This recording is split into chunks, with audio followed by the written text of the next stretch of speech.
Our third speaker is Mr. Nick Rosen from the UK.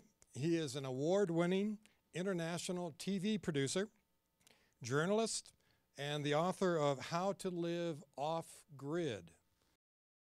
Okay, let's welcome Mr. Nick Rosen. Thank you.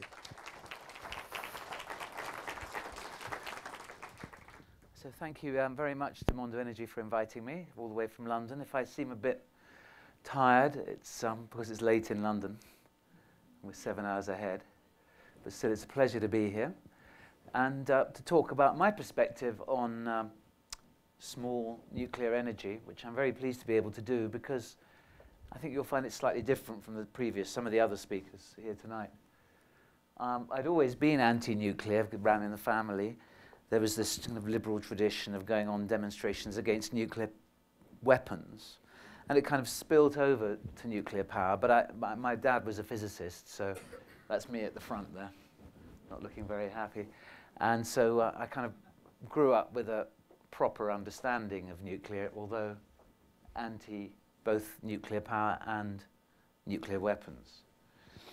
And like most people of my age in the 70s, I became an environmentalist, and now that movement, which was very much a minority movement in the 70s and 80s, has suddenly become a mass movement, and as we all know, it's rather contradictory because people pay lip service to it but aren't really doing the things which are necessary to actually bring about the objectives of the environmental movement. And in particular, we are not prepared to put up with a no-growth society, or not yet anyway, and we expect to be able to continue to consume energy in much the same way as we have in the past. Whereas I think what we really need to do is be happy with what we have now and accept that we're extraordinarily privileged and that we can actually take a break from growth. But what has been happening over the last few years in the environmental movement is that slowly some leading members of the environmental movement have been intellectually forced to adopt the idea of nuclear power as being the least bad solution to these problems that we all know about. And in the UK, that includes former heads of Greenpeace, and also, I don't know if any of you read the Guardian website, but there's a guy who's kind of the cheerleader for the global warming movement, George Monbiot. He's recently come out in favor of nuclear. And in the US, Stuart Brand, the Whole Earth catalogue, which was a kind of icon of alternative lifestyle. And however, it should be added that there are many, many environmentalists who are still anti-nuclear power. And in a way, I'm one of those, because I think that nuclear power, as we can conventionally conceive of it, i.e. big nuclear power stations, a few big nuclear power stations, is still something that I personally oppose. It seems to me that it's too big, too corporate, and too centralized to be something I would want to support. And of course, that's not just to do with the science or with the dangers. It's also to do, I should say, too expensive as well. And the idea that if there is a mistake, it'll be a very big mistake. And the idea that if it's centralized, then you have to take the power off to where it's actually wanted. And by the way, that applies to the suggestions that are being made at the moment about huge wind farms and solar farms in the Sahara in Europe or in Arizona, taking the power back to the big population centers. I don't agree with any of that personally.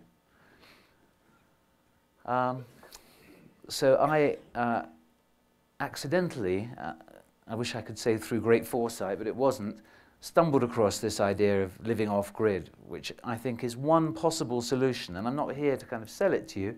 I'm more of an observer of this off-grid phenomenon, which is growing, off the grid, people say in this country. And I discovered it by accident because I was visiting this town of Dea in Mallorca, which is one of the world's most beautiful spots,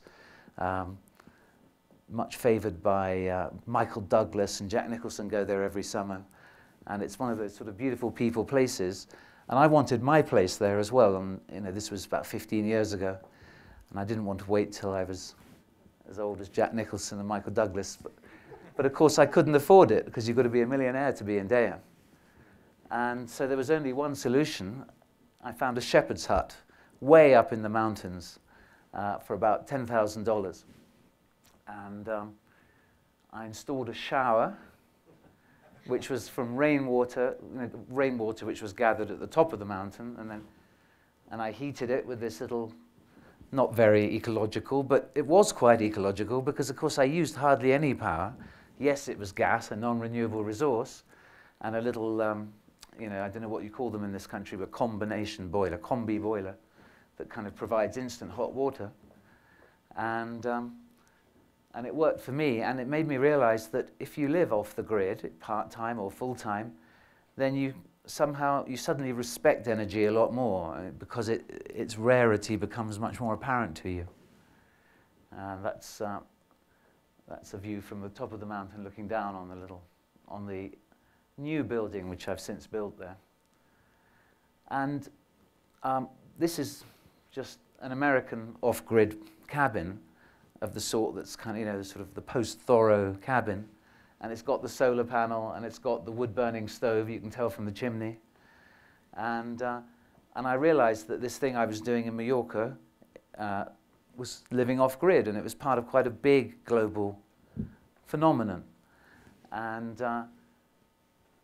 quite an attractive one. As, again, not for everybody, but for many people, and a growing number of people, and not just for environmental reasons. So I set off in a camper van, which I bought for the purpose, an RV as you call it. I set off to try and find people in Britain and Europe who lived off the grid, and write this book. And copies are available afterwards, should you be interested. I'm now writing Off-Grid America, which will come out next year. And I found some really beautiful and architecturally fascinating off-grid homes.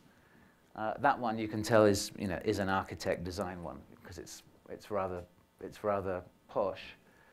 But that's kind of perhaps most people's impression of what it must be like to live off-grid, and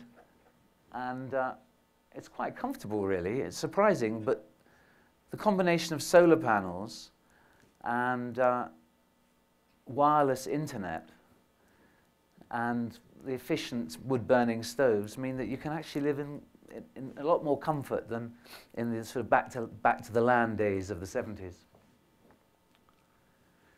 That's a very successful community in Scotland, which is almost entirely wind-powered. And by successful, I mean that it's growing. There's probably about 100 households there now, up from 4 households in the 60s. So it's a phenomenon that's growing.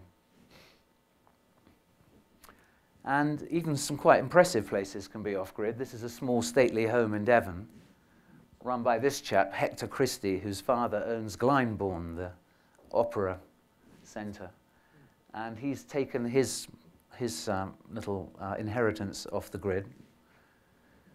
So very, very briefly, the 7 reasons to go off-grid. As I said, one of them is the environment, but there are many others. And of course, the price of land and the price of on-the-grid properties is a very important reason for many people who, like me, aspired to be somewhere beautiful but couldn't afford it. Being off-grid allows you to kind of shortcut that system with a small investment in solar panels and you know, wireless communications devices. Environmentalism I've mentioned. And I think there's also another phenomenon which is going on at the moment, which is a kind of weariness with consumption. I think we're beginning to see it. You know, even Lindsay Lohan recently said she was going to stop buying clothes. She didn't, of course, but she did say she was going to. Rising energy prices. Well, at the moment we've got falling energy prices, but actually no, oil is back up again, isn't it, at $80? Although falling demand and rising energy prices, that's quite a confusing one. Water shortages, that's you know, future wars will be fought about water.